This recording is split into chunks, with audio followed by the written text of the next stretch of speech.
अस्सलाम वालेकुम एवरीवन जी, मैं Shujaat Ali medicos lectures by Shujaat से। और पिछले कुछ दिनों से आंखों का एक इन्फेक्शन उर्फ़ आम में जिसको आशूब चश्म और मेडिकल टर्मिनोलॉजी में कंजक्टिवाइटिस या पिंक आई वायरल फ्लू कहते हैं, वो बड़ा ही ज़्यादा तेज़ी से फैल रहा था। आज की वीडियो बनाने का मकसद उसी के बारे में तमाम तर इंफॉर्मेशन, तमाम तर मालूमात आप लोगों को फराहम करना है। सबसे पहले तो एक बात आपने जो है वो पल्ले बांध लेनी है कि it is not a pandemic. Pandemic वो होती है कि जो कि बहुत ज़्यादा वेस्ट जोग्राफिकल एरिया पे जो एक बीमारी फैल जाती है, जैसे कोरोना थी, ये एक एपिडेमिक है।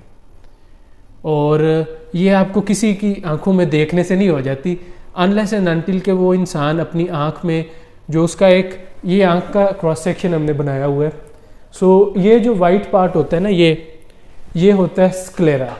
इसी तरह ये जो हमारे जिसको हम लोग कहते हैं कि प्यूपिल, ये अंदर है, ये जो लेंस वाइट पार्ट के अंदर है ब्लैकिश सा, ये प्यूपिल है। और उसके जो थोड़ा सा बाहर है ये है आइरिस। ये होती है स्क्लेरा की मोस्टली, और इसमें रेडनेस आ जाती है स्क्लेरा में।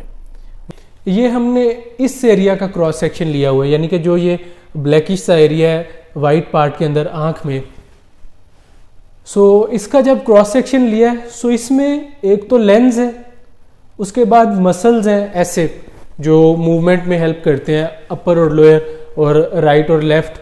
और इसी तरह ये विट्रस एरिया पीछे, और ये जाके नर्व से कॉन्ट्रैक्ट जो है वो जुड़ता है और उसके बाद आपको देखने में मदद मिलती है। लेकिन जो यहाँ पे होता है वो ये होता है कंजक्टिवाइटिस। इसकी सूजन हो जाती है, इसकी इन्फ्लेमेशन हो जाती है due to virus, adenovirus.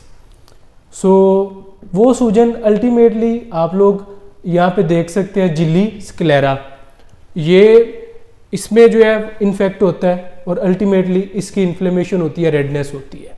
वो रेडनेस क्यों आती है? वो रेडनेस इसलिए आती है क्योंकि जिस्म जो है वो खुद ही जो है इम्यून सिस्टम उसके अगेंस्ट एक्शन करना स्टार्ट कर देता है। वहाँ पे सर्कुलेशन इंक्रीज हो जाती है स्क्लेरा में। ये सर्कुलेशन भी यहाँ पे होती है। सर्कुलेशन इसलिए इंक्रीज होती है क्योंकि जिस्म के मुताबिक ऑक्सीजन और न्यूट्रिएंट्स की ज़्यादा ज़रूरत होती है इसमें, क्योंकि यहाँ पे बैक्टीरिया जो वायरल इन्फेक्शंस है वो हो जाते हैं और बाद में ये बैक्टीरिया की तरफ भी टर्न हो जाते हैं। हम वो भी आपको बताएंगे कि ये कैसे बैक्टीरिया की तरफ टर्न हो जाते हैं। एडिनो वायरस इसको कॉज करता है। जो इसको करने में जो मेन रोल होता है वो एडिनो वायरस का। मॉइस्ट प्लेसेस एडिनो वायरस को पसंद होती है। और मोस्टली जो आजकल का मौसम है, क्योंकि गैदरिंग्स काफ़ी ज़्यादा है, शादियों का भी सीज़न है और इसके अलावा वैसे भी जो है स्कूलों कॉलेजों में भी काफ़ी ज़्यादा गैदरिंग्स है, इसमें ज़्यादातर चांस होते हैं इसके जो फैलाव के। और उस वक्त तक ये नहीं होता जब तक कि वो इन्फेक्टेड बंदा आँख जो है अपनी उसमें जो उसका इन्फेक्शन है वो कहीं छुए ना और फिर उसको आप लोग ना छू सकें। ये एक मिथ जो है इसको हमने रेक्टिफाई करना था। और दूसरा कि अब जो ये तो हो गया और जिस्म ने भी अपना रिस्पॉन्स कर दिया। अब क्या होता है कि जो आम हम लोग होम रेमेडीज़ जो है उस पर बिलीव करते हैं, एक साइड तो वो भी ठीक है, लेकिन जो दूसरा हम लोग मेडिकल स्टोर्स पे जाते हैं और सेल्फ प्रिस्क्रिप्शन की कोशिश करते हैं, उसमें हम लोग गलती कर देते हैं। मेडिकल स्टोर्स वाले क्या करते हैं कि स्टेरॉइड और एंटीबायोटिक्स का मिक्सचर आपको दे देते हैं। जैसे डेक्सामेथासोन है, उसका जो है वो मोक्सीफ्लोक्सासिन के साथ मिक्सचर आपको दे देते हैं। अल्टीमेटली तो आप ठीक हो जाते हो, लेकिन वो स्वेलिंग भी कम हो जाती है, सारा कुछ।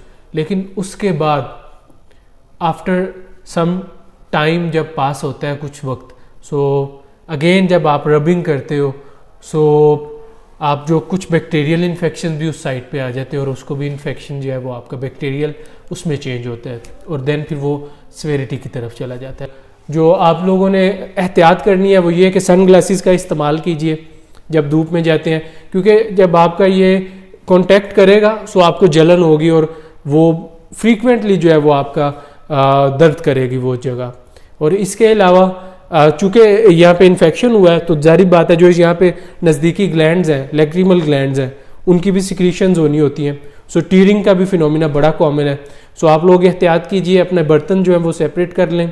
कोशिश करें कि अगर आप वर्क प्लेस पे हैं 7 से 10 दिन मिनिमम है, 10 से 14 आइडियल है कि आप छुट्टी लेकर अपना जो है वो इसको ट्रीट करने की जो है वो टाइम दें। और इसके अलावा आप लोग जो भी है बर्फ़ की हम उर्दू में कहते हैं टिकोर करें, वो एक कपड़े में वो भी करें। और इसके जो अलावा टिकोर के अलावा आप लोग जो है वो ये करें कि वेट टिश्यूज़ का जो है वो इस्तेमाल करें, बजाय कि कोई कपड़ा वगैरह जो भी घर का जो है वो, या कोई घर की जो आपके टैप होती है उससे, उसकी बजाय वेट टिश्यू का इस्तेमाल करें, वो आपको ज़्यादा फ़ायदा उसमें होगा। सो इन क्विक ओवरव्यू हमारे जो आम लोग हैं उनके लिए कि ये आपका पेंडेमिक नहीं है, और ये एक छोटे जियोग्राफिकल एरिया पे होती है। वो इसलिए होती है क्योंकि गैदरिंग ज़्यादा है। आप लोग एहतियात करें, अगर आप इसमें मुब्तला हो गए हैं सो डॉक्टर से भी रुजू करें। उसके अलावा होम रेमेडीज़ भी हैं 10 से 12 दिन। अगर इंक्यूबेशन पीरियड कंप्लीट हो गया उसके बाद आपको जो साइन सिम्टम्स आ रहे हैं, सो आप लोग मस्ट अपने जो फिजिशियन रेलिवेंट आपके करीब है उससे कंसल्ट करके जो है वो आप मेडिकेशंस को इस्तेमाल कीजिए। और उसके अलावा पब्लिक प्लेसेस पे जाने से गुरेज करें, और कोई भी चीज़ अपनी आँख से कांटेक्ट करके छूने से बिल्कुल गुरेज करें। और ये आप लोग जो है वो अगर अमल करेंगे देन इंशाल्लाह ये वाइप आउट हो जाएगी हमारे इन्वायरमेंट से। एंड पे छोटी सी आप लोगों से रिक्वेस्ट है, चैनल पे नए हैं then don't forget subscribe medical lectures by Shujat. In case of any query regarding medical field, regarding admission, regarding this disease, you guys are more than welcome. I will be there for you guys. मेरा नंबर channel और page दोनों के decision में मौजूद है। जज़ाकल्लाह खैर, थैंक यू सो मच।